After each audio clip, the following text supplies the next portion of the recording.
hay pues casi simultáneamente, vamos a decir, operaciones en las cuales la empresa retiene el IGB de sus clientes y al mismo tiempo la empresa pega IGB a sus proveedores. Y si fuese el mismo día, con mayor razón, la empresa debe dar el saldo deudor, mejor dicho, la diferencia entre el IGB que retuvo a sus clientes y descontar de eso el IGB que pagó a sus proveedores.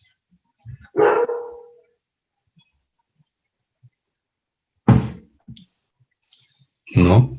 Porque el IGB es un impuesto sobre el consumo, no es un impuesto sobre la producción. En general, los países se han puesto de acuerdo para no gravar la producción, porque si graban la producción, encarecen el costo de producción y le quitan competitividad. Entonces, en general, los países se han puesto de acuerdo que la producción no debe ser gravada.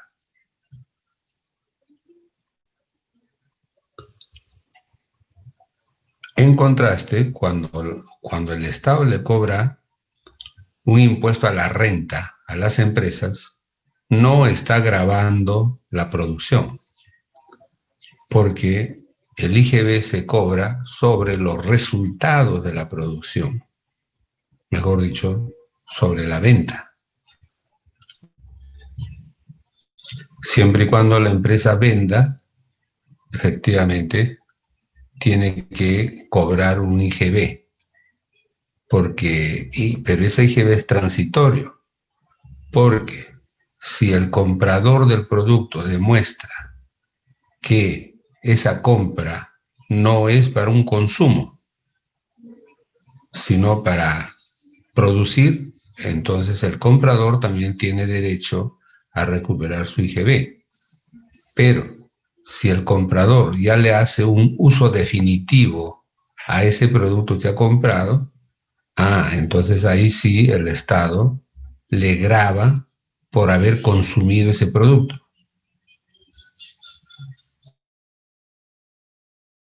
Porque el Estado ha considerado que los consumidores de cualquier producto o servicio sí deben pagar impuesto.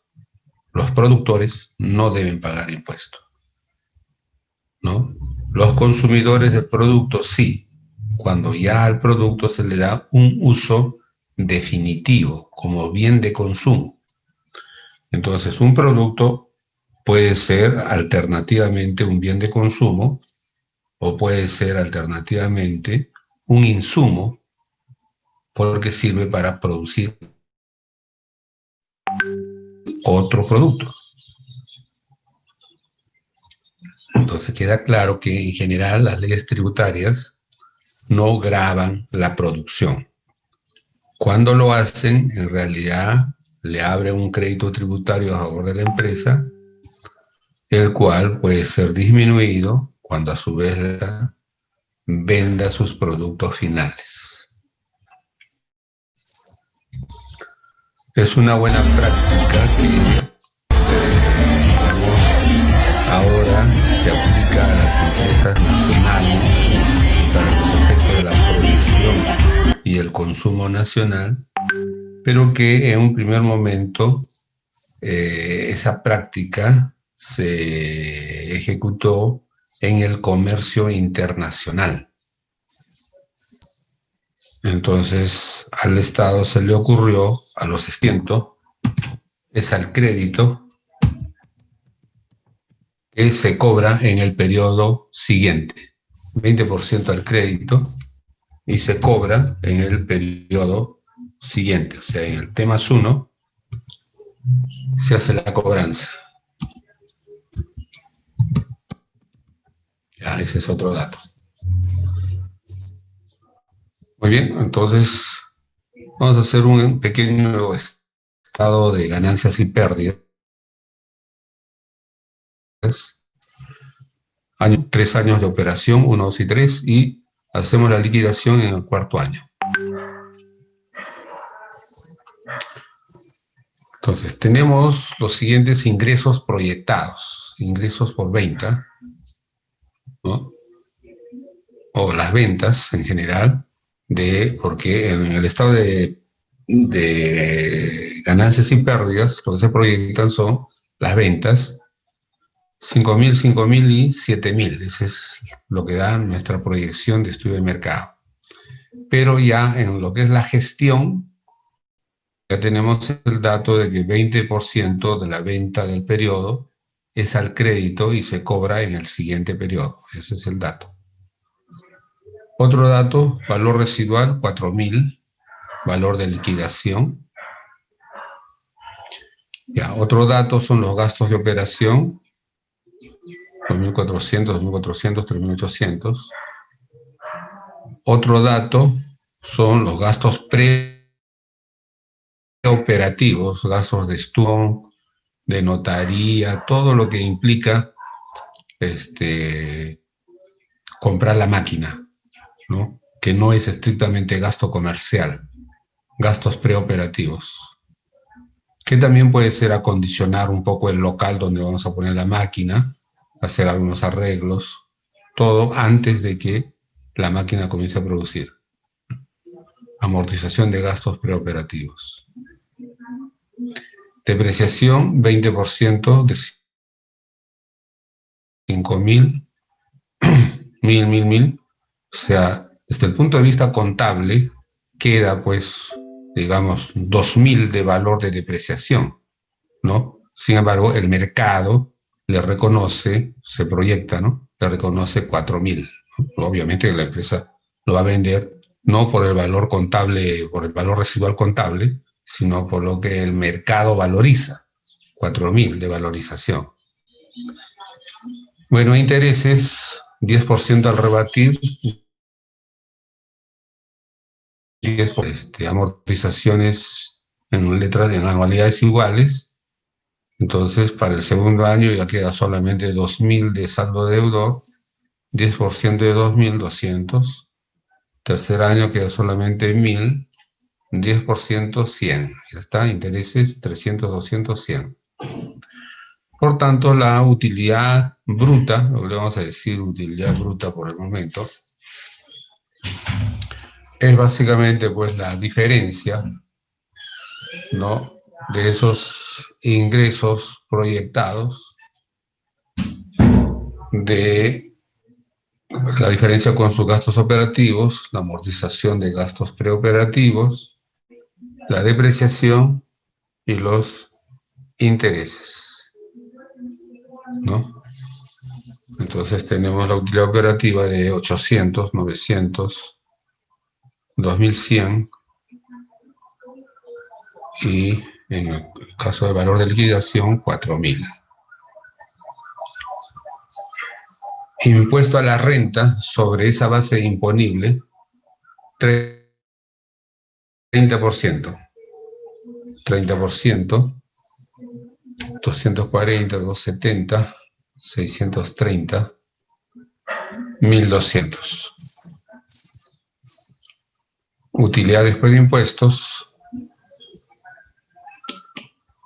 la diferencia, entonces 560, 630, 1.470. Ya está. Entonces, esto es básicamente datos y algunos cálculos, ¿no? Estado de ganancias y pérdidas. Muy bien. Cuadro de ingresos. Entonces, cuando dijimos que en el año 1 teníamos proyectado 5.000 por ventas, ¿no? Entonces, de esos 5.000, en realidad, solo 4.000 iban a efectivizarse el año, porque 20% era al crédito. Y la cobranza del crédito es para el próximo periodo. Entonces, en el próximo periodo estaba proyectado 5.000. 20% al crédito se va para el próximo periodo. Entonces, 4.000 del periodo 2 más 1.000 del periodo anterior, 5.000 efectivo. Y de igual manera, para este caso, tenemos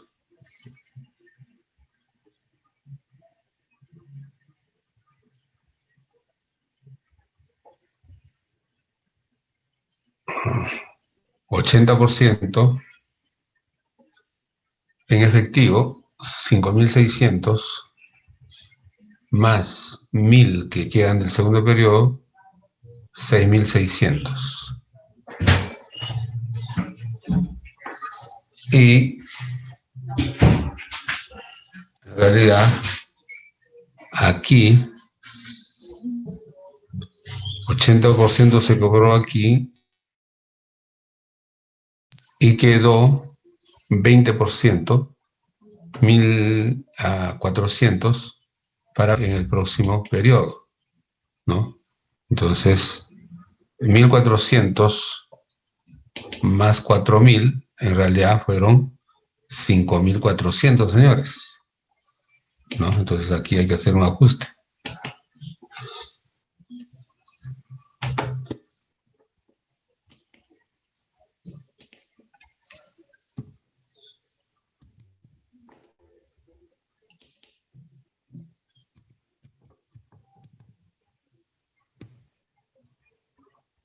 $5.400, muy bien.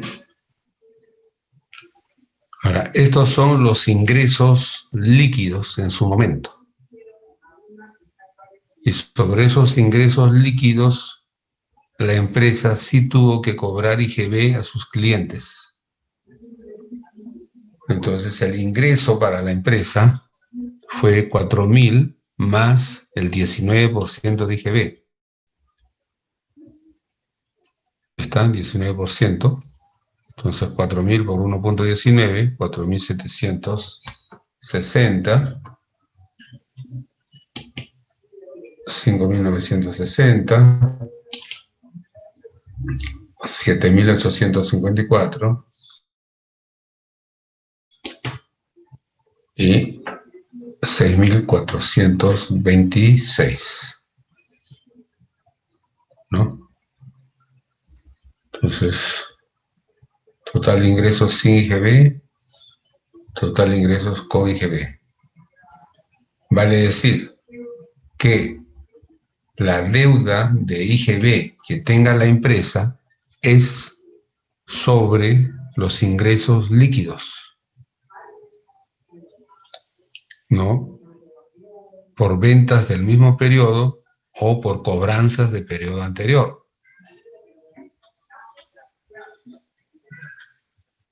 Entonces, que quede bien claro eso, es por ventas líquidas del periodo o por cobranzas del periodo anterior o de periodos anteriores también. Ya está. Entonces, en materia de ingresos,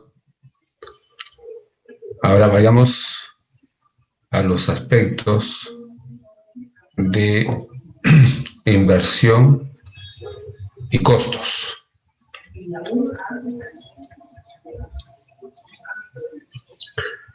Entonces, en el momento de la inversión ocurren dos cosas: la inversión propiamente dicha y los costos preoperativos,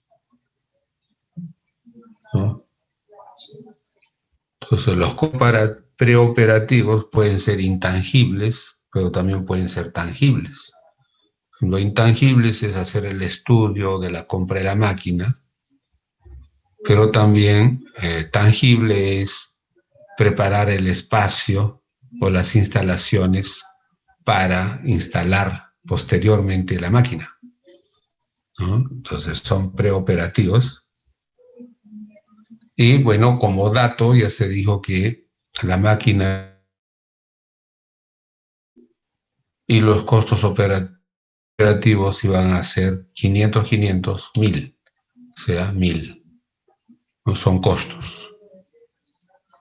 Pero en el contrabalance de la inversión ya sabemos que está que el valor de liquidación, ¿no? El cuarto año, lo vamos a vender comercialmente a 4.000, por encima de su valor de depreciación. Ya. Otro dato que tenemos es que los costos operativos han sido estimados para esos volúmenes de venta y producción en 2.400, 2.400, 3 años, ¿no?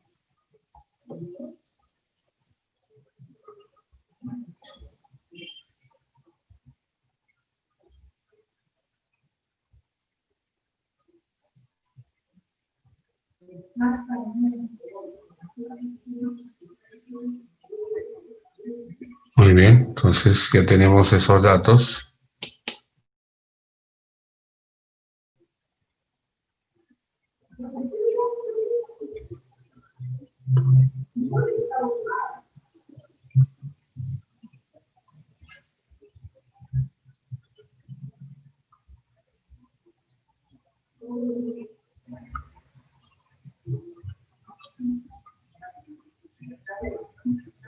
Entonces,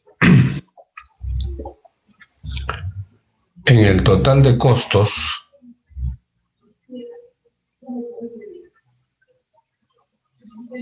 vamos a tener, disculpen acá, no, acá.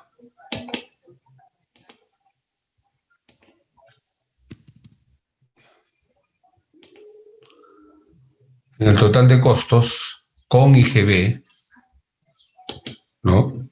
Entonces, 5.000 por 19%,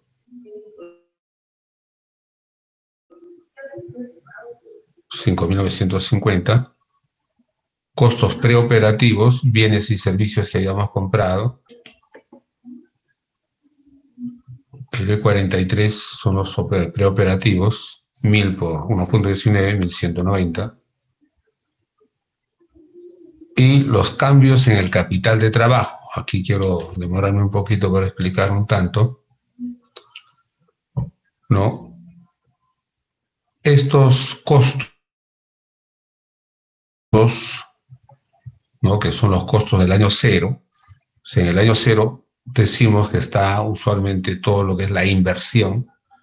Y recuerden que forma parte de la inversión también la inversión, los costos preoperativos y también los cambios en el capital de trabajo, ¿no? Porque estas cantidades las vamos a mantener fijas durante la vida útil del proyecto y después lo vamos a recuperar. Entonces, ¿cómo estimamos los cambios en el capital de trabajo?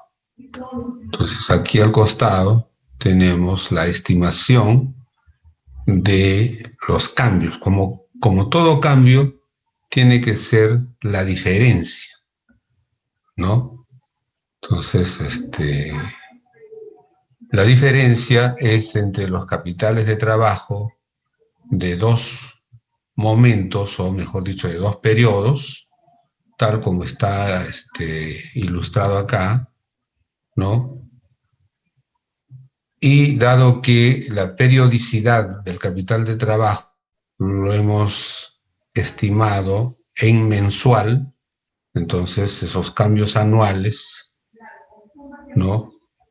Divididos entre 12 nos dan el cambio mensual para el cual vamos a mantener fijo, ¿no? Una determinada cantidad que va a ser como una especie de un comodín, vamos a decir, que en términos, vamos a decir, de pronóstico, van a absorber las subas o las bajas que se buscan por el asunto de subas o las bajas en sí de los costos operativos, los cuales a su vez, bueno, por lo menos el primer y segundo año son lo mismo que quiere decir que los niveles de producción y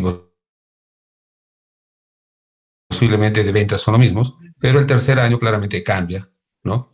Entonces, para ver esas diferencias, nosotros preveemos 238 de, vamos a decir, eh, capital de trabajo adicional para absorber dichos cambios. Y la manera de estimar eso, aquí lo tenemos como la diferencia del capital de trabajo entre dos periodos dividido entre 12, donde pues ya este capital de trabajo incorpora el respectivo IGB, ¿no? Porque los 2.400, recuerden, están sin IGB, ¿no? Pero ahora nosotros le vamos a aplicar para estos fines del cambio en el capital de trabajo el IGB por su naturaleza misma. Entonces tenemos aquí 238 para el inicio, 0 para el primer periodo, 139 para el segundo periodo y para el tercer periodo, disculpe, ¿no? Que son los 3 periodos de capital de trabajo, ¿no? Y como tal, como ha sido una inversión arriesgada y que le hemos mantenido constante, podemos recuperarlo en el momento, ¿no? Y cuando recuperamos en su momento de liquidación, eso constituye un ingreso para el proyecto, ¿no? Entonces, por eso es que es más 377 que contrasta con el flujo de costos en el periodo anterior, ¿no? Entonces, ahí tenemos ya lo que es cambio en el capital de trabajo. Por tanto, tenemos el flujo de caja de inversión y la liquidación del proyecto, que lo estamos considerando, ¿no? Y viene a ser pues la sumatoria algebraica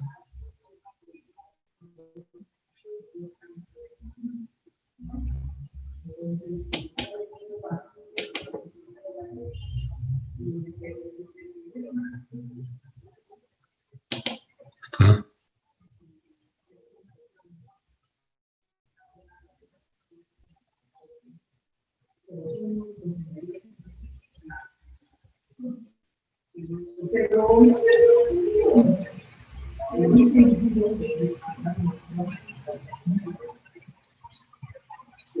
Ya. Ahora vamos acá.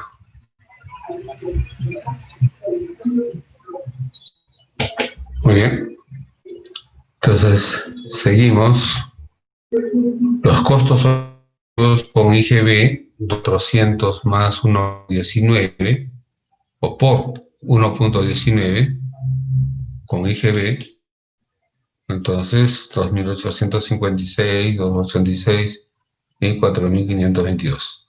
No tenemos costos operativos del año 4, 0.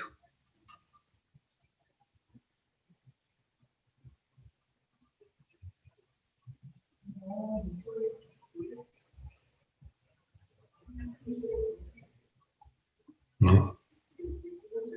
Los operativos, está flujo de caja de costos, ¿no? Tenemos este flujo de caja de costos. Y por tanto, tenemos aquí ya el total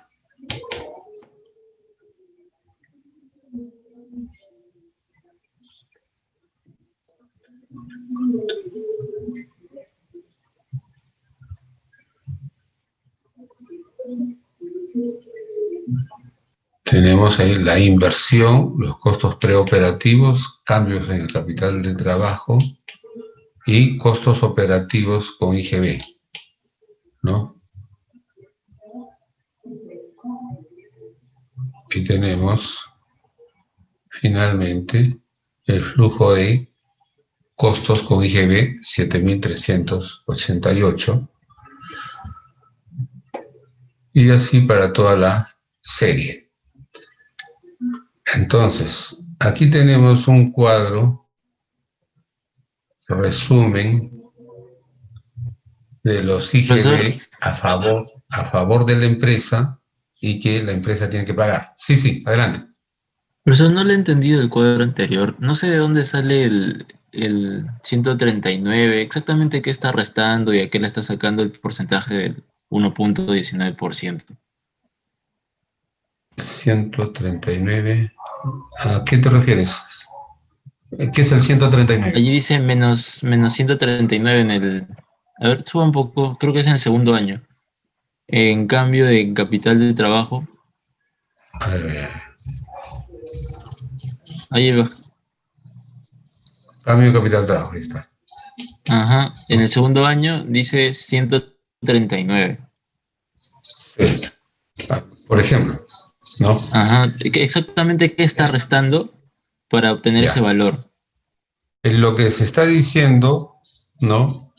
Es que el capital de trabajo, ¿no? Va a variar según lo que varíen los costos operativos de los años que vienen, de una forma tal que, por ejemplo, ¿no? Comenzando desde el primero, restamos el capital de trabajo del periodo 1 del capital de trabajo, entre comillas, del año 0. Y esa diferencia lo dividimos entre 12 y eso sale 238. Ahora, ¿por qué hemos multiplicado 2.400 por 1,19? O sea, ¿por qué lo hemos afectado con el IGB? O sea, ¿por qué ese cambio? ¿No? Dado que todo capital de trabajo en realidad es una previsión de lo que se va a necesitar para operar, entonces, digamos, el grueso del capital de trabajo, ¿no? Digamos, ha sido estimado para lo que es el grueso de la producción en esos periodos. Sin embargo, variación de la producción de año y año, eso obviamente no contemplado en el grueso del capital de trabajo. Entonces, por eso es que hacemos un estimado de la variación de ese capital de trabajo, viendo que la variación será la diferencia proyectada de los capitales de trabajo entre dos periodos y como todo nuestro capital de trabajo es mensual, nosotros debemos hacer la provisión, entre comillas provisión, porque se entiende que la provisión es contra malos resultados. Vamos a decir la palabra, la previsión para cubrir esa variación de capital de trabajo extra cuando se le necesite del cambio en capital de trabajo, ¿no? Y por eso es que se le dice que es variación, porque se produzca la variación o no se produzca la variación, la empresa va a tener esos 238 inicial, lo va a tener, ¿no? Para cuando se dé esa variación y se necesite hacer eh, un gasto o asumir un costo anual por la variación de la producción, ¿no? Ese es el sentido del cambio en capital de trabajo. Y se le calcula con el IGB porque se entiende que como que es una cantidad fija que lo vamos a tener y cuando se aplique en su momento se le va a aplicar pagando el IGB que corresponda, entonces ya anticipadamente, ¿no? Lo estimamos incluso el IGB, ¿no? Profesor, Ese ¿y es por qué su... lo considera un solo mes? ¿Por qué no considera el cambio total? Bueno, por eso decía, creo que ya en la clase pasada, en realidad para la estimación del capital de trabajo hay diferentes métodos, ¿no? Aquí lo que está de manera implícita determinando es que la propia empresa, algo así como que va a autofinanciar su capital de trabajo en base a sus propias ventas.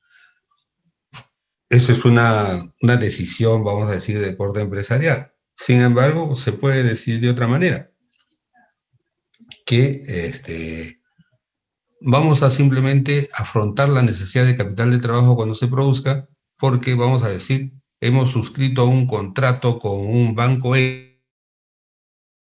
X, el cual presentaba la necesidad de capital de trabajo para financiar un ciclo productivo. El banco nos gira, ¿no? El monto respectivo y ya nosotros consideramos que es correcto y hemos pactado la tasa de interés. Entonces ya no nos hacemos problema de si somos exactos o inexactos en cuanto a la estimación del capital de trabajo, porque ya no lo vamos a financiar con, digamos, nuestras propias ventas, porque puede ser riesgoso, no manejamos nosotros los pronósticos muy bien, y en todo caso decimos, nos libramos de cualquier riesgo, porque cualquiera que sea la necesidad de capital de trabajo, simplemente solicitamos al banco, nos gira y cubrimos la necesidad y pagamos la tasa de interés respectiva, obviamente, ¿no? Entonces, otra manera de determinar cuál es la necesidad de capital de trabajo, ¿no? O sea, más es un asunto de cómo financiamos o cómo cubrimos la necesidad de eh, financiar el ciclo productivo sin caer en el riesgo de inoperatividad, ¿no? O sea, eh, ¿cuál es el método que nos asegura que sí nosotros vamos a tener, ¿no?, suficiente liquidez, porque esos pagos son casi de inmediato, para la compra de materia prima y pago de mano de obra fundamentalmente, sin ningún riesgo? O sea, es en base a nuestras propias ventas y los resultados, o otro, asumimos tal vez un mayor costo financiero, pero tenemos cubierto el riesgo porque vamos a contar siempre con el capital que el banco nos gire, de acuerdo a nuestra necesidad. Entonces, ya pues el proyectista escoge cuál es su mejor método, ¿no? O sea, no hay una regla que diga exactamente este es el único método para estimar tu capital de trabajo, ¿no? O sea, depende de las circunstancias que tiene que afrontar, en este caso, el empresario o en todo caso el de planeamiento por indicaciones del empresario, ¿no? Profesor, ahí Eso, está haciendo un cuadro de ingresos y le está considerando su IGB, ¿no? Y luego está haciendo un cuadro de inversión y costos, ¿no? Aparte. Y también está considerando su claro, IGB. efectivamente, Al final creo efectivamente. que los va a unir, va a restar los IGBs, algo así. Claro, claro, o sea, porque precisamente eso es lo que estamos tratando de hacer. Cuadro ya, aquí estamos. Ah, Por ok. eso, en general, estos son los ingresos de IGB por ventas, ¿no? Estos son los IGB, vamos a decir, pagados a nuestros proveedores, ¿no? Y bueno, tenemos un pequeño saldito por, el capital, por la variación de capital de trabajo, y por tanto, aquí vamos a obtener una diferencia, y de esta diferencia vamos a saber si la SUNAT, entre comillas, nos tiene un saldo deudor o si nosotros le tenemos una deuda, ¿no? A la SUNAT y que obviamente le tenemos que pagar, ¿no? Entonces, si se produce todo y dentro de la tolerancia que la misma SUNAT da para esto, bueno, pues aquí nosotros tenemos saldos a favor, ¿no? Pero ya al final tenemos más bien un saldo que pagar, ¿no? Por IGB, ¿no? Entonces, por eso digo, pues, que el IGB no es un impuesto definitivo, ¿no? Simplemente el IGB es una retención transitoria que obra en contra, pero también obra a favor, ¿no? Entonces, eso es la naturaleza del IGB. ¿Mm? Profesor, ¿y ahí ese cuadro, de dónde salió el CATE 38? Ya, es todo un cálculo que es obviamente viene de más arriba. Entonces, a ver, todo eso suma 60, ¿no? Entonces, aquí nosotros tenemos, bueno, había una diferencia por decimales. Lo que nosotros tenemos que recuperar por cambios en el capital de trabajo en el momento de la liquidación es 377. ¿Ya? 377. Esto es lo que tenemos que recuperar en el momento de la liquidación del proyecto. Ahora, eso quiere decir que nosotros tenemos aquí precisamente en el cálculo esos 377, ¿no? Que, bueno, por algún motivo, anteriormente aquí salía 374, pero después lo ajusté, ¿no? Y no lo volví a ajustar acá. En realidad son acá también 377. Acá, 77. 377, ¿no? Entonces, el valor de liquidación del cambio de capital de trabajo, 377, que como saben anteriormente lo calculamos, o aquí está, lo calculamos, ¿no? Con IGB, porque esa era la necesidad, era con IGB para hacer la previsión. Bueno, entonces, capital de trabajo con IGB menos cambio en el capital de trabajo sin IGB, ¿no? Eso me da 60, ¿no? O sea, ese es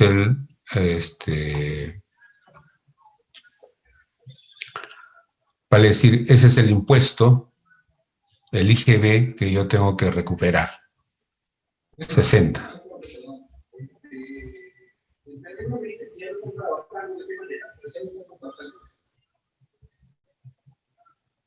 Profesor, no lo veo de verdad. No veo exactamente de dónde está saliendo ese 60. O sea, ¿cuál es la operación que está haciendo? ¿Qué número se está dividiendo, multiplicando para que salga 60? Para que salga 377. 38 diré. Para que salga 38. Sí, ese que dice KT 38 Ay, a la ay, izquierda. ay, ay. Por eso, pues, 236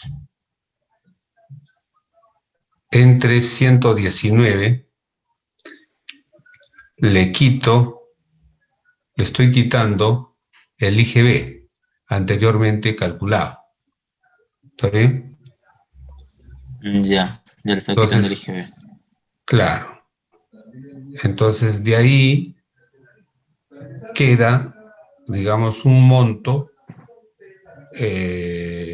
vamos a decir, sin IGB.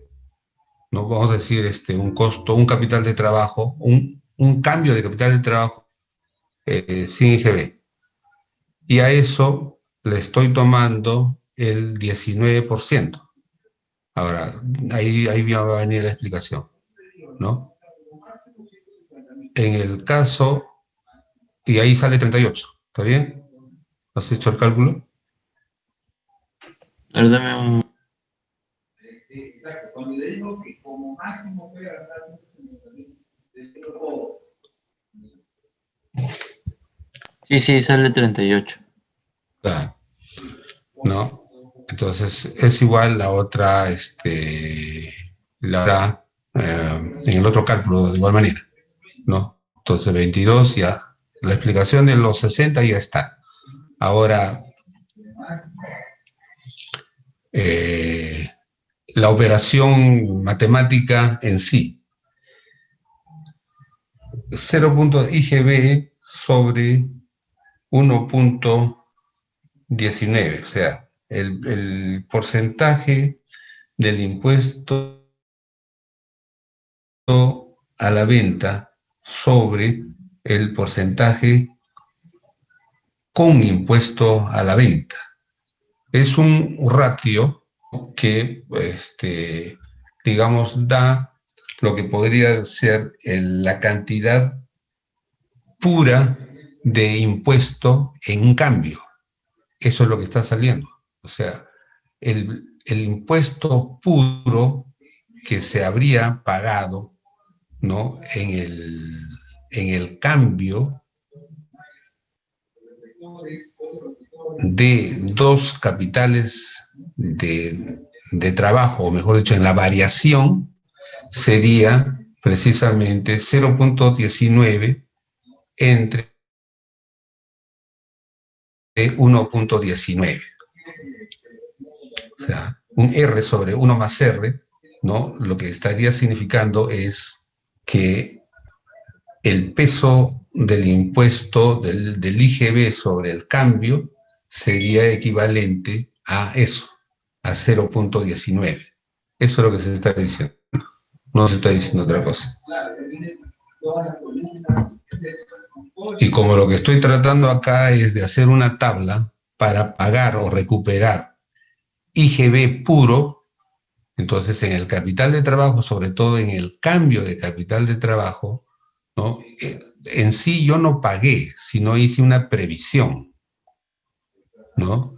Una previsión en el supuesto de que exista variación.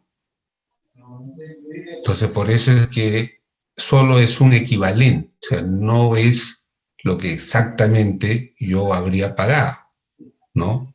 Es un equivalente por la previsión. Eso es lo que el método tributario consiente.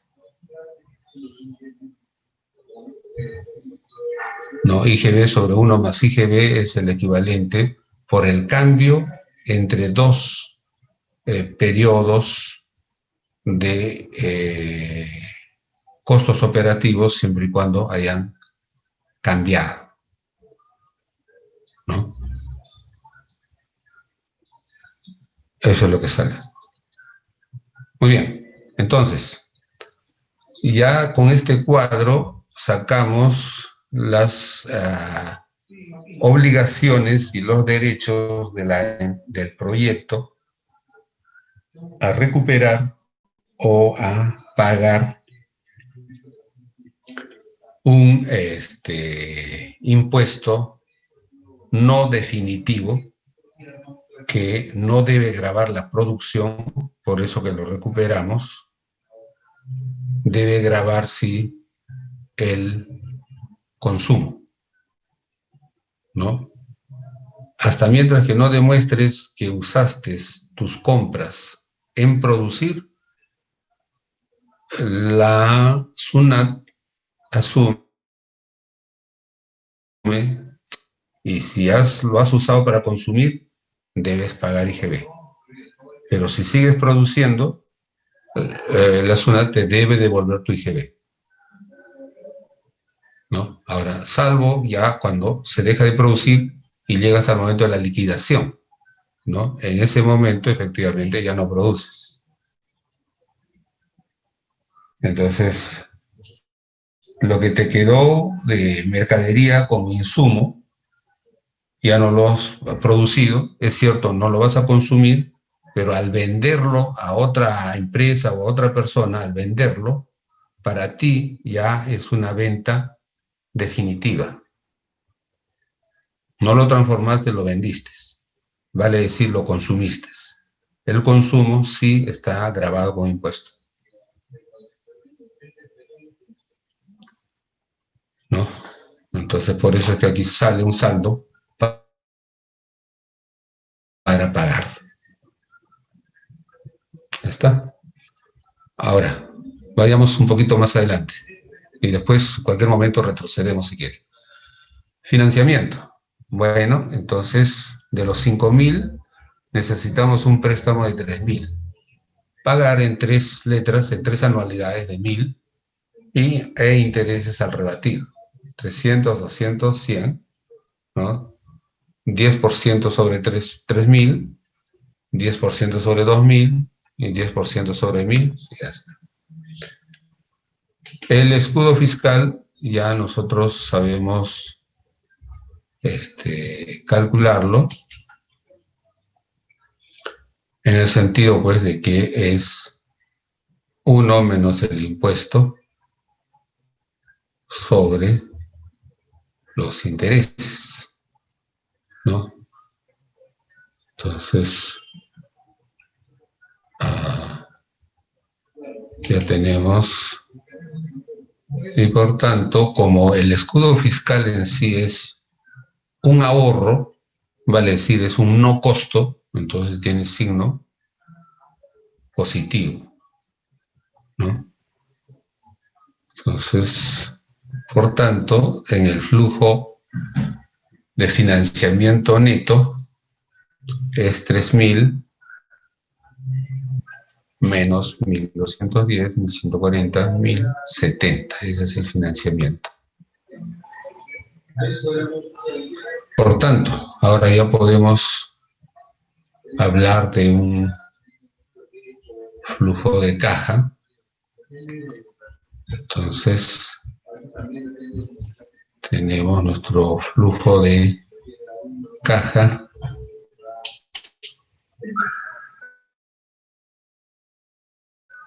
Nuestro flujo de inversión y liquidación, nuestro flujo de costos, nuestro flujo de cambio en capital de trabajo, el pago que tenemos que hacerle de IGB en el momento de la liquidación, porque ahí ya dejamos de producir. Tenemos nuestro impuesto a la renta.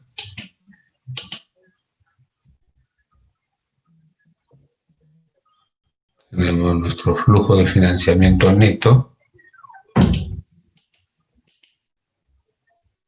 Y por tanto tenemos nuestro flujo de caja financiero respectivo.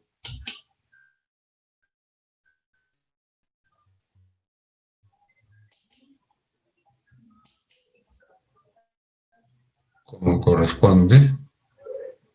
Ya está, ¿no? Entonces, del análisis podemos marcar algunos aspectos que pueden ser, como por ejemplo, ese pago que tenemos que hacer de IGB, que esa es la novedad porque ya los otros lo conocemos.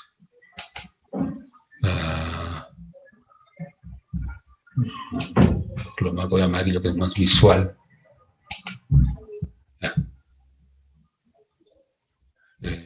Y también esto del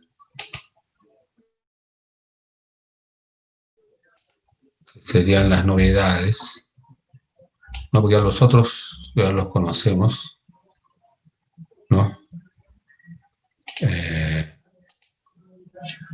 Entonces, vemos pues de que el flujo, sobre todo en el momento de la liquidación, se puede ver bastante alterado por el peso del IGB,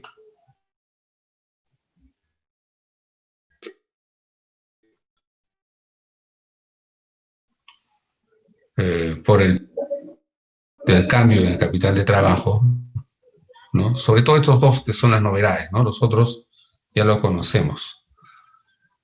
Entonces, por eso, cuando alguien les venda un pequeño negocio, ¿no? Claro, le ponemos los ojos inmediatamente en lo que vemos, en los activos fijos, posiblemente,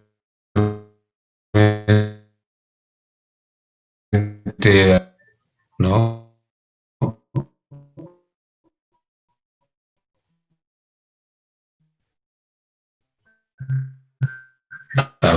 Pero el IGB en la SUNAT de esta empresa, pero pues está haciendo fiscalizaciones, ¿no? Te pueden hacer una fiscalización sobre los 3, 4 últimos años y al hacerte esa fiscalización te encuentran que tú tienes IGB pendientes de pago. Claro, podría haber también por ahí algún IGB que está pendiente de recupero, pero también podría haber pendiente de pago.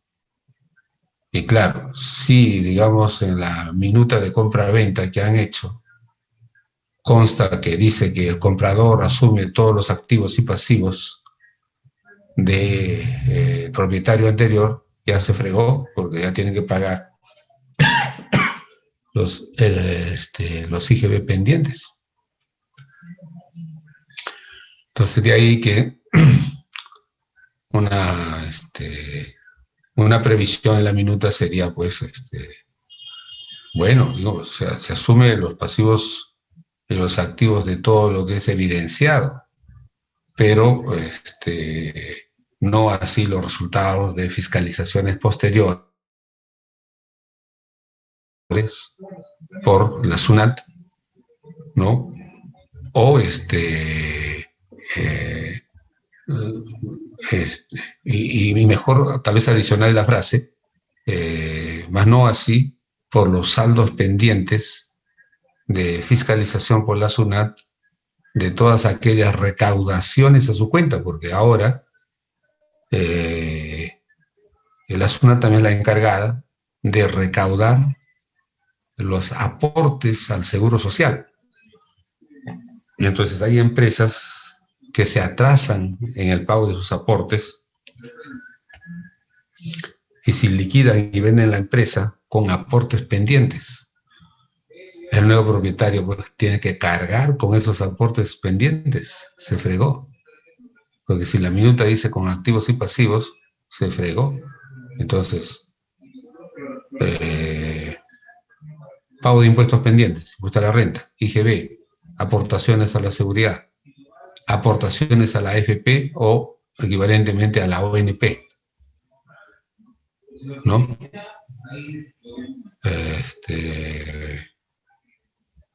Hay una serie de costos ocultos que obviamente el vendedor no está muy interesado en evidenciar, ¿no? Pero que en el momento de la liquidación, el comprador debería exigir que le muestre los saldos o la situación de esos flujos. Anteriormente tuvimos el caso del FONAVI, que era otro aporte obligatorio. Y claro, cuando se fiscalizan años anteriores, usualmente pues tienen que revisar si la empresa pagó esos aportes cuando era obligatorio aportar al FONAVI, ¿no? Y si no pagó, simplemente el nuevo propietario tiene que cargar con esa deuda si es que en su minuta está que carga con los activos y pasivos, ¿no? Entonces, la liquidación no solamente es, por tanto, la venta de la chatarra o de los activos que quedan, sino de esos activos que se queda, más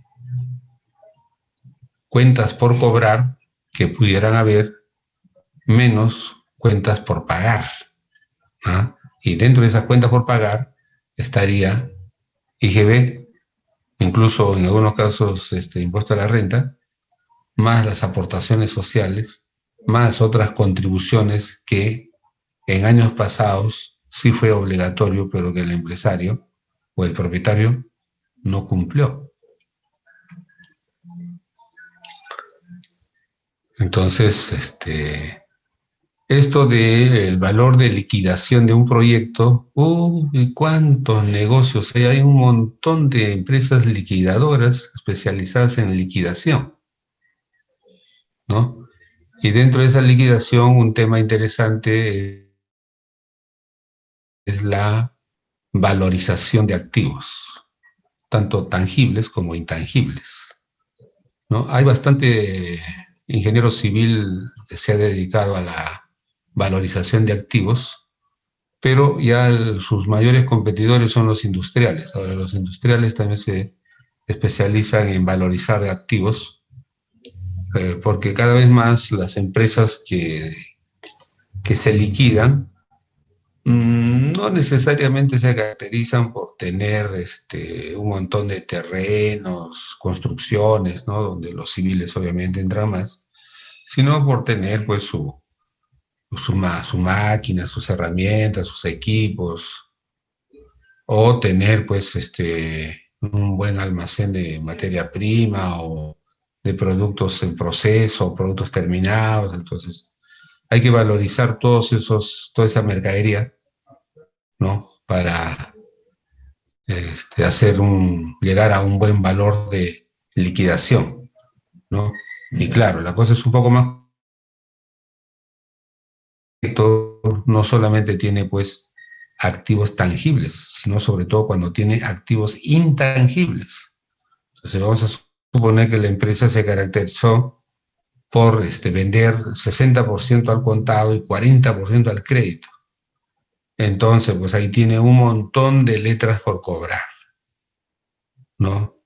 Desde letras que están por vencerse en su plazo de manera debida, como también ya adeudos que pudieran estar en proceso de judicialización para una cobranza coactiva o en todo caso necesariamente llevarlo al Poder Judicial y ya ahí negociar la fórmula, ¿no? De solución. Pero pues hay que valorizar esos adeudos por cobrar, porque pues no todos los clientes tienen el mismo perfil de riesgo, ¿no? Y entonces hay que estudiar ese perfil de riesgo para decir, bueno, esto lo puedo cobrar tal vez al 50%, el otro al 40%, otro al 30%, otro ya pues en realidad declararlo como un incobrable, ¿no? Y posiblemente hayan algunos paquetes de valores intangibles que quien te dice, ¿no? A lo mejor lo puedes descontar en un banco. Entonces, por ejemplo, si la empresa hizo inversión en bonos, compró bonos a 20 años. Entonces, claro, ahí la empresa tiene un buen activo intangible, ¿no? Pero son a 20 años.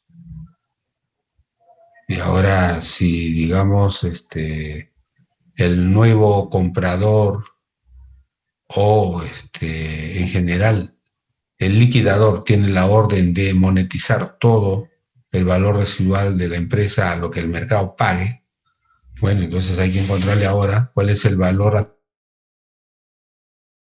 actual de un bono a 20 años, considerando pues lo que está pagando la bolsa de valores por ese tipo de bonos, ¿no? Y considerando ahora que la empresa,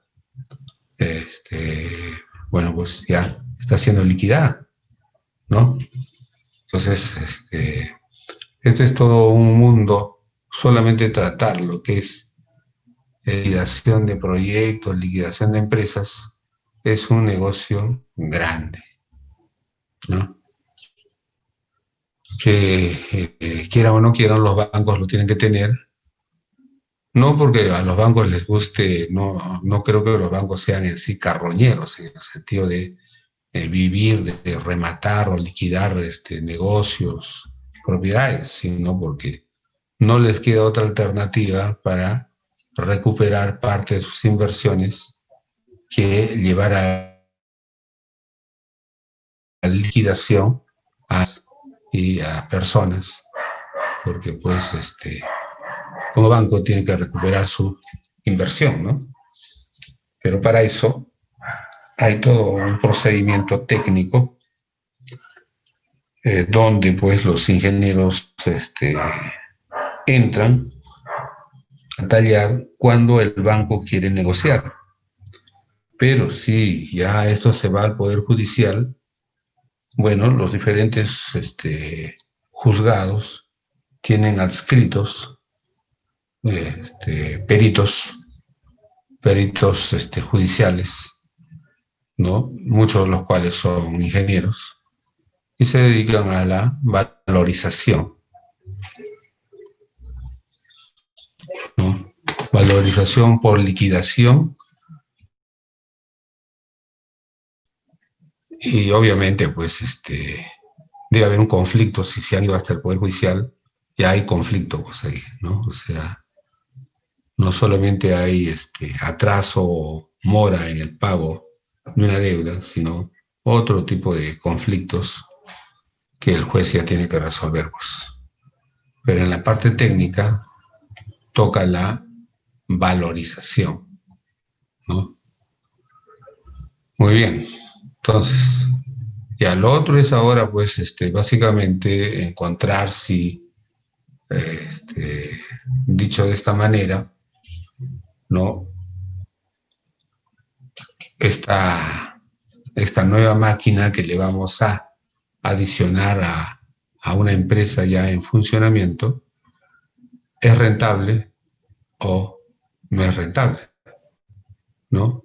Entonces, ya, en términos de valor actual neto, van, ¿no? Ya toca pues hacer el BANE, porque tenemos el flujo de caja económico, o también hacer el BAN financiero, también ya tenemos los flujos, ¿no? Entonces,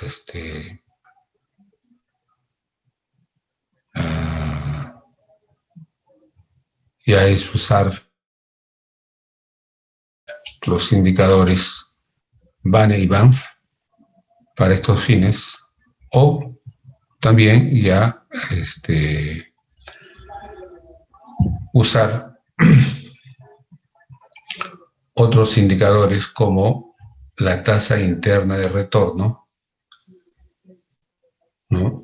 De la cual creo que propiamente todavía no hemos hablado, pero debemos hablar, ¿no? Y a la mecánica del valor actual neto económico, BANE, o la mecánica del valor actual neto financiero, ya se aplica sobre estos flujos, ¿no? Esto es cuando queremos que los indicadores tengan valores monetarios, ¿no? Pero si queremos que los indicadores tengan más bien valores porcentuales, entonces giramos ahí a un nuevo indicador, que es la tasa interna de retorno económico, el TIRE, o la tasa interna de retorno financiero, el TIRF, ¿no?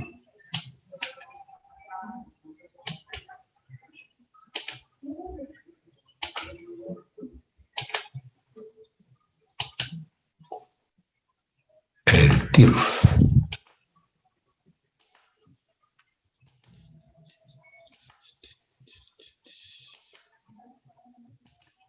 ¿No? Entonces, que son indicadores ambos porcentuales,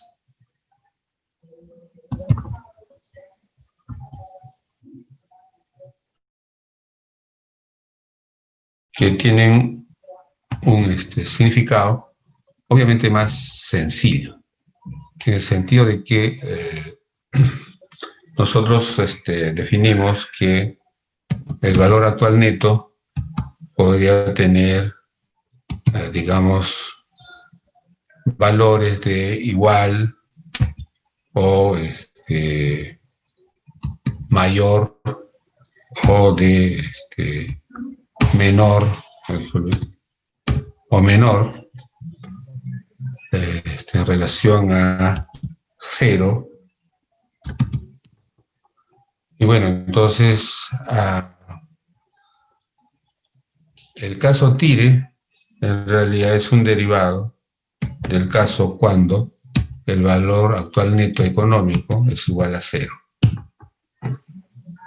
El caso TIRF simplemente es otra manera de ver el caso cuando el valor actual neto financiero es igual a cero. Estas son equivalentes, o sea, el resultado de uno significa el resultado del otro, pero medido de diferente manera. Entonces, ¿qué significa que el valor actual neto económico sea igual a cero? Bueno, lo que significa, haciendo el arreglo algebraico respectivo, lo que significa es que la inversión inicial sea igual al flujo, ¿no? Al flujo de caja económico, pero, digamos, flujo de caja económico, vamos a decirle sub I, descontado, uno más, en general voy a decirle la tasa de descuento,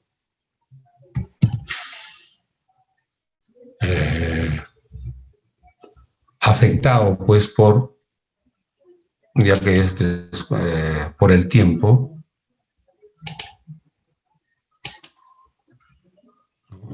es decir, la tasa de descuento respectiva, ¿no?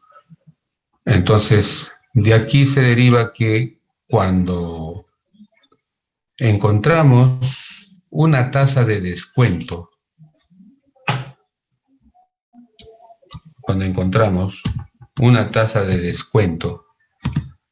que precisamente implique que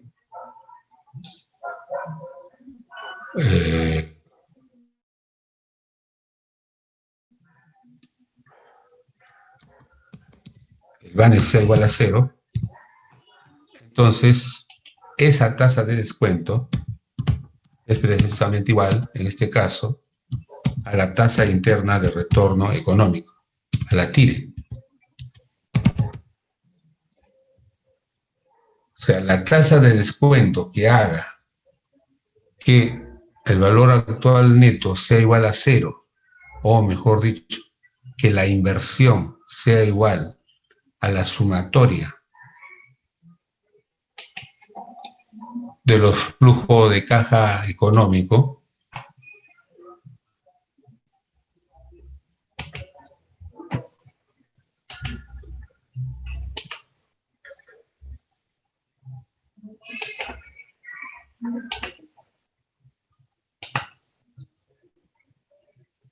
¿no?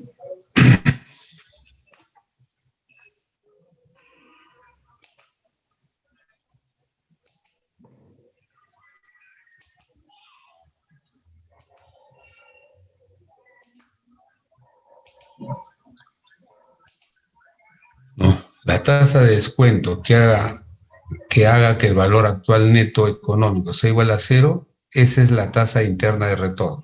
Por eso se le llama interno, ¿no? Porque es una constante que es la inversión inicial,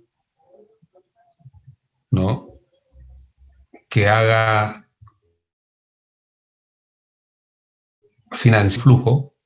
Obviamente ya eso depende de las cantidades y los momentos en que ese flujo se da, ¿no?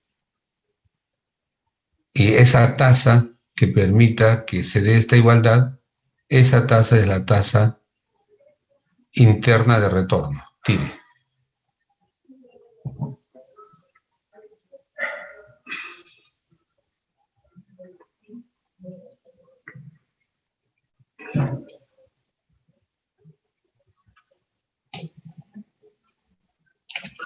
Y por tanto, pues eso actúa sobre el flujo de caja económico, TIRE. El equivalente sería sobre el flujo de caja financiero, sería el TIRF, ¿no?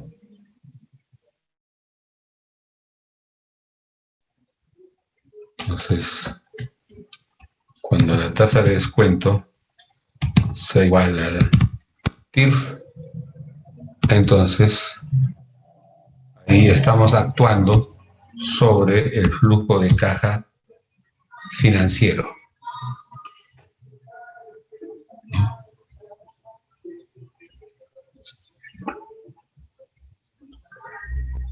Por tanto, en el anterior caso, estamos actuando sobre el flujo de caja económico.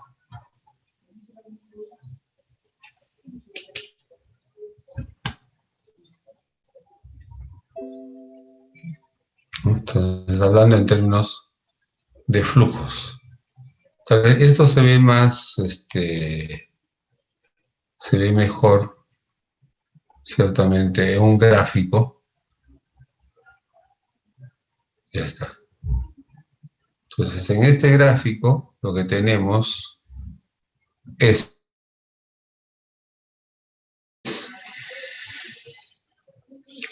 aquí tenemos los valores monetarios, como por ejemplo el BAN, ¿no? En una determinada moneda.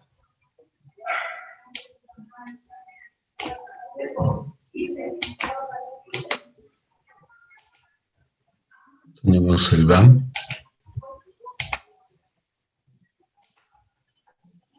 Y en el eje de las X tenemos la tasa de descuento, que cuando el BAN se hace cero, se hace TIRE o se hace TIRF,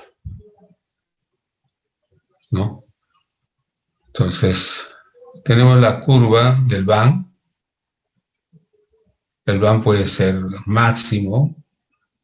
De hecho, que el BAN baja conforme la tasa de descuento sea mayor. O sea, mayor tasa de descuento, usualmente menor.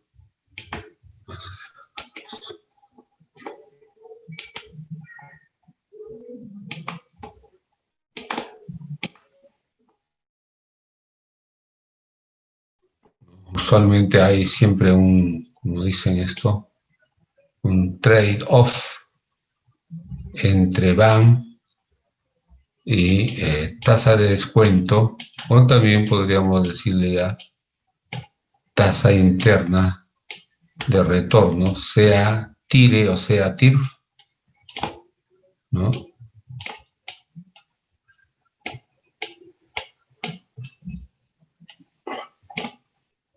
Entonces, usualmente, pues es...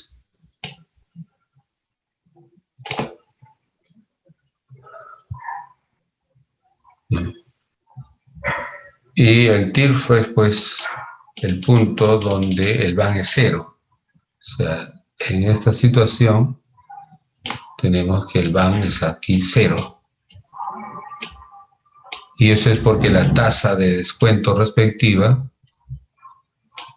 es igual a un TIRE o a un TIR, depende del flujo que estemos analizando.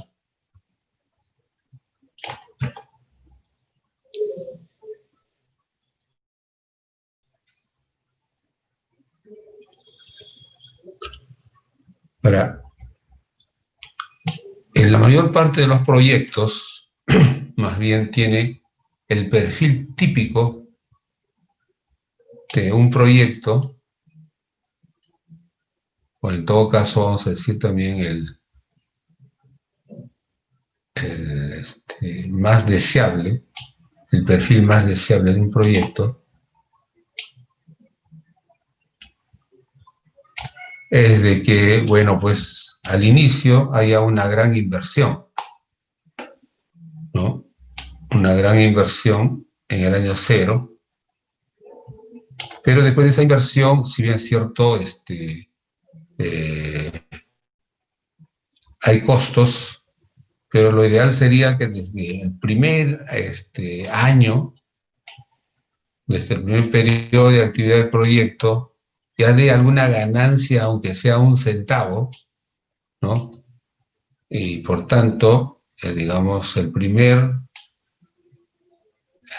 gran uso de recursos es la inversión negativo, pero después, en los siguientes periodos, ingresos menos costos, idealmente deberían ser positivos.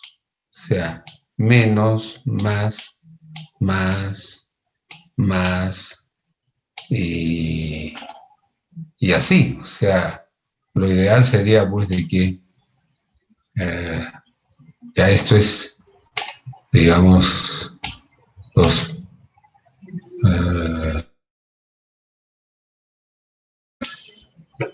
no pudieran ser flujo de caja, pudieran ser positivos, ¿no? Claro, eso es más una expectativa del inversionista que una realidad, pero no, flujo de caja positivos.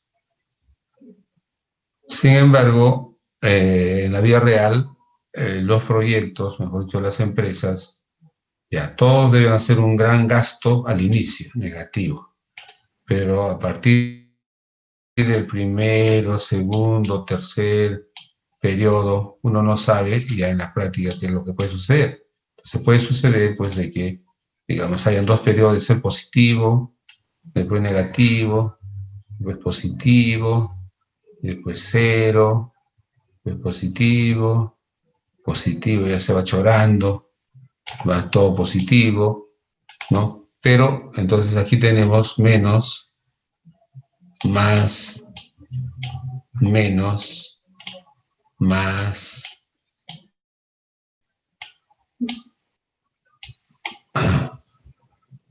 vamos a decir cero aquí, más, pero después ya comenzamos a ser sostenibles, más.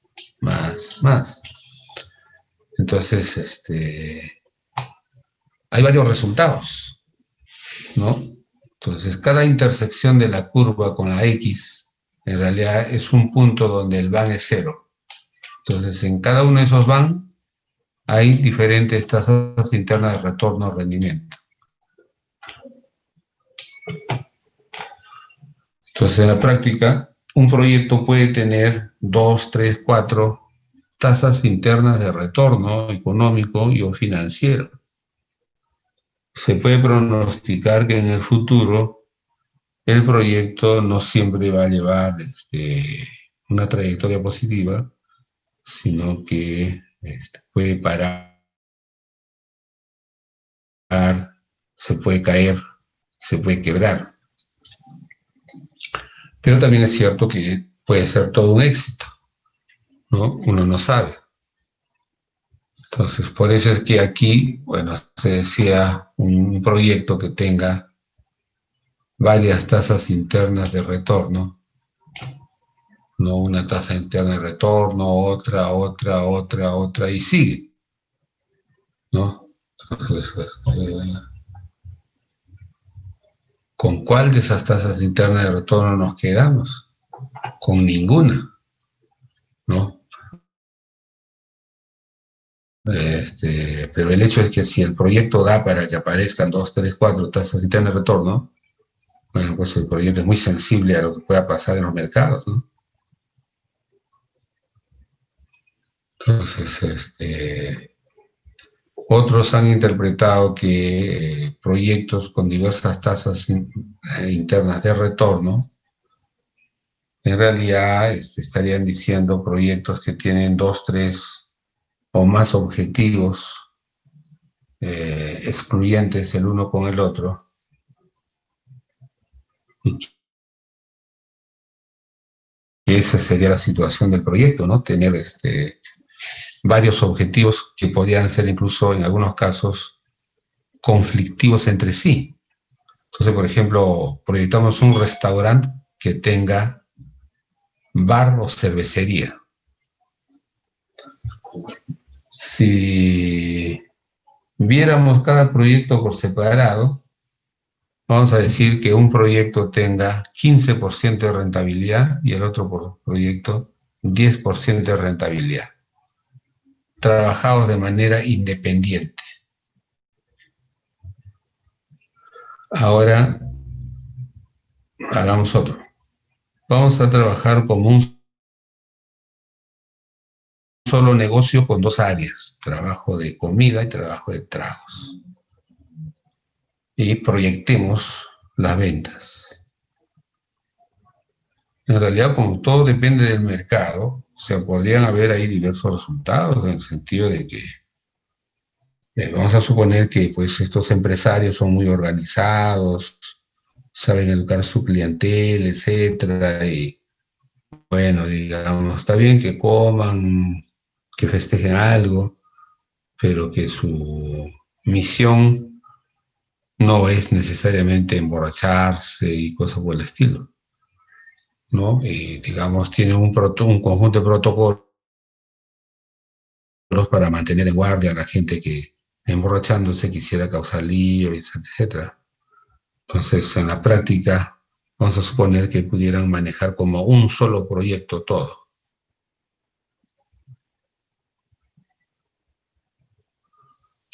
Pero eso no sucede siempre, entonces, más bien el funcionamiento de uno de ellos puede obstaculizar o quitar imagen al buen funcionamiento del otro.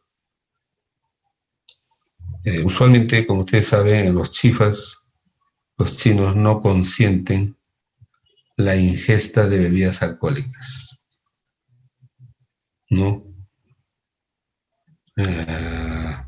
Bueno, como tanta experiencia tienen en el negocio de cocina, seguramente pues en algún momento llegaron a la conclusión de que el negocio va mejor como solo chifa, más que chifa con cerveza.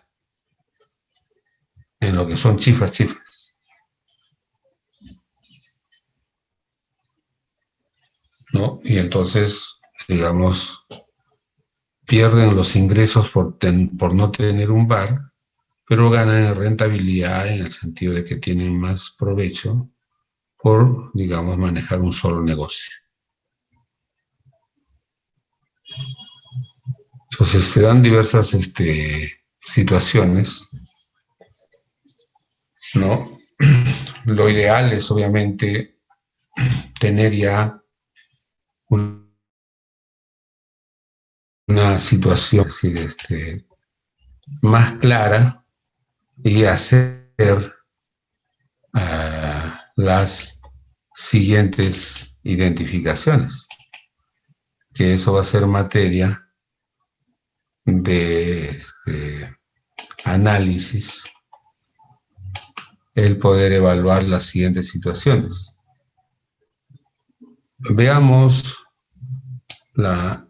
el cotejamiento de dos proyectos que pueden tener diferentes tipos de relaciones entre sí, proyecto A y el proyecto B. Entonces, podemos tener que el bande A más el van de B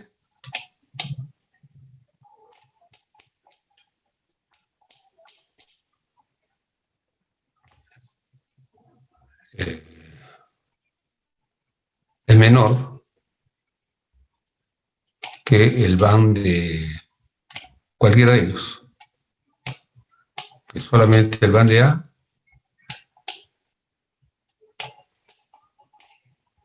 o también el van de B. Si es menor, claramente está diciendo que hacer los dos proyectos de manera conjunta en realidad no es la mejor idea que simplemente hacerlo por separado. Vale decir, es mejor que manejemos acá los proyectos de manera independiente, que uno no se beneficie ni se afecte por el otro, independiente, ¿no? Porque claramente, según nuestras proyecciones, cuando ejecutamos los dos proyectos, sus beneficios no dan como si ejecutáramos uno solo. Entonces, ¿para qué haces un negocio de banco o restaurante si los beneficios proyectados de los dos no son mayores que los beneficios de uno solo?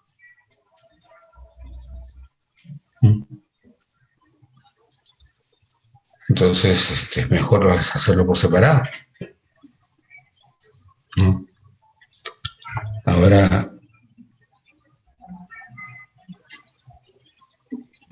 tenemos el otro caso de proyectos que puedan ser ya no solamente no benéficos el uno para el otro, sino más bien maléficos el uno para el otro, en el sentido de que más bien hacerlo de manera conjunta puede dar incluso beneficio cero. Van de A más van de B da cero, o incluso hasta menor que cero, igual a cero. ¿Qué es lo que está pasando ahí? Claramente que uno de ellos es contrario al otro. Uno de ellos anula los beneficios del otro, ¿no? Entonces, vamos a suponer, se nos ocurre hacer un negocio de un grifo con un taller de pirotécnicos ahí al costado. Obviamente, pues la gente que sepa que ahí al costado del grifo está un taller de pirotécnicos, ni a hablar, no va a ir a ese grifo porque dice en cualquier momento ese grifo estalla. Entonces el grifo no vende gasolina por causa de los pirotécnicos. Los pirotécnicos pueden decir, bueno, nosotros somos de mayor riesgo, sí lo hacemos. Y hacen sus pirotécnicos, pero nadie que tenga carro va a comprar porque está justo al costado del grifo.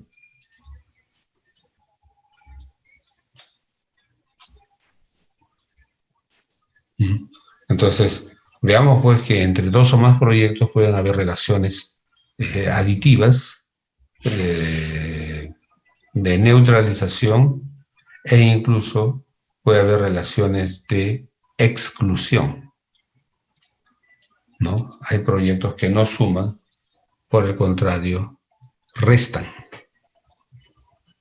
¿no? Anteriormente, cuando se diseñaban los negocios de los grifos, incluso acá en la ciudad, en los grifos estaba prohibido, totalmente prohibido, vender bebidas alcohólicas, cigarros o incluso comidas calientes como café o sándwiches, porque se pensaba que, digamos, esas actividades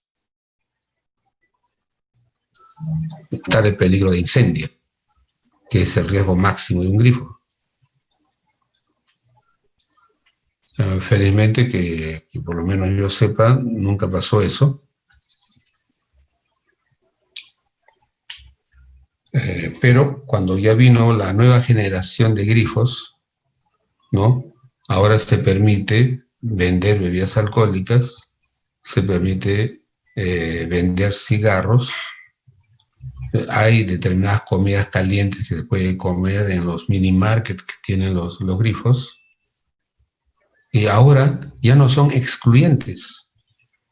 Más bien ahora, digamos, uno jala al otro. El que va a llenar su gasolina ve que la tiendecita está surtida, pues se estaciona y compra lo que puede, lo que quiere, ¿no?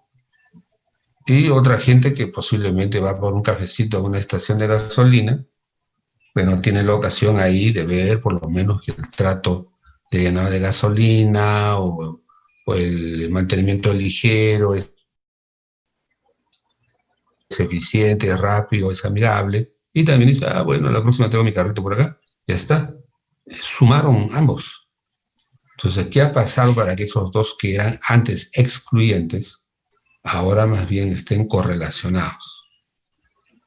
Bueno, uno posiblemente ya la cultura de la gente, una mayor responsabilidad, la gente ya sabe que no puede tomar, puede comprar, pero no puede tomar.